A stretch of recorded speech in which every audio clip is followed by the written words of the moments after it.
Baik, Assalamualaikum warahmatullahi wabarakatuh. Perkenalkan, nama saya Muhammad Akmal Abid, mahasiswa program studi Teknologi Pendidikan Universitas Negeri Yogyakarta dengan NIM 21105241056. Di kesempatan kali ini, saya akan membahas mengenai salah satu tools AI dalam mengolah suara.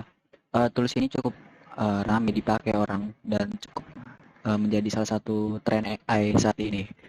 Sebelum membahas itu, mungkin kita ngebahas dulu bagaimana asal-usul artificial intelligence itu sendiri.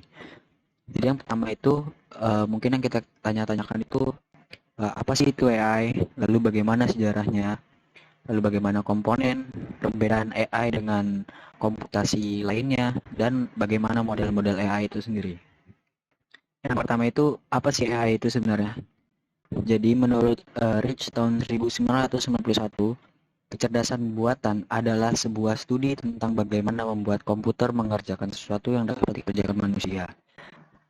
Di Menurut Superman sendiri, artificial intelligence atau kecerdasan buatan merupakan salah satu subbidang pengetahuan komputer yang khusus ditujukan untuk membuat software dan hardware yang sepenuhnya bisa menirukan beberapa fungsi otak manusia.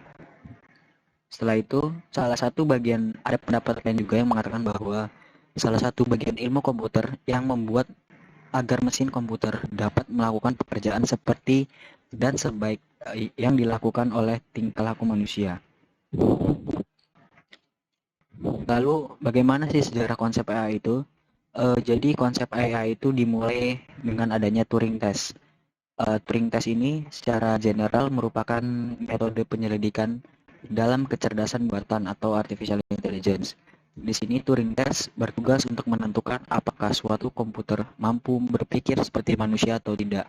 Tes ini sendiri dinamai dengan nama belakang penemunya, yaitu Alan Turing. Alan Turing ini seorang ilmuwan komputer asal Inggris, seorang kriptoanalis juga, ahli matematika dan biologi teoritis. Jadi konsep dasar si Turing test ini, dia misalnya seorang penanya dan dua objek yang ditanyai. Penanya tidak melihat langsung kepada objek yang ditanyai. Penanya diminta untuk membedakan jawaban komputer dan jawaban manusia berdasarkan jawaban kedua objek tersebut. Jika tidak dapat membedakan, maka si suatu komputer itu akan dikatakan cerdas dan artificial intelligence. Komponen AI sendiri itu sebenarnya sederhana. Di sini ada contoh arsitektur artificial intelligence, di mana di sini input yang dimasukkan oleh user, misalnya masalah, pertanyaan dan lain-lain, lalu diproses dengan big data atau basis pengetahuan. Di sini ada machine learning dan motor inferensi, lalu dikeluarkan output berupa jawaban, solusi dan lain-lain. Lalu apa sih perbedaan kecerdasan buatan dan komputasi konvensional? Jadi dari segi pemrosesan, kecerdasan buatan itu mengandung konsep-konsep simbiolik, sedangkan pemrograman konvensional itu algoritmik.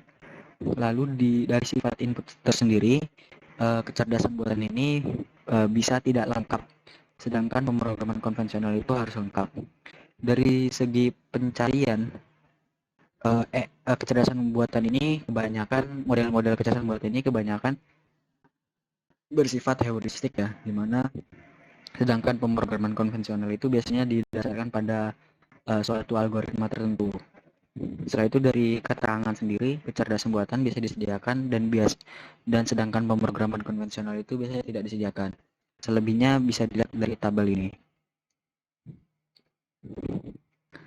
Setelah itu bagaimana sih contoh model-model AI atau artificial intelligence?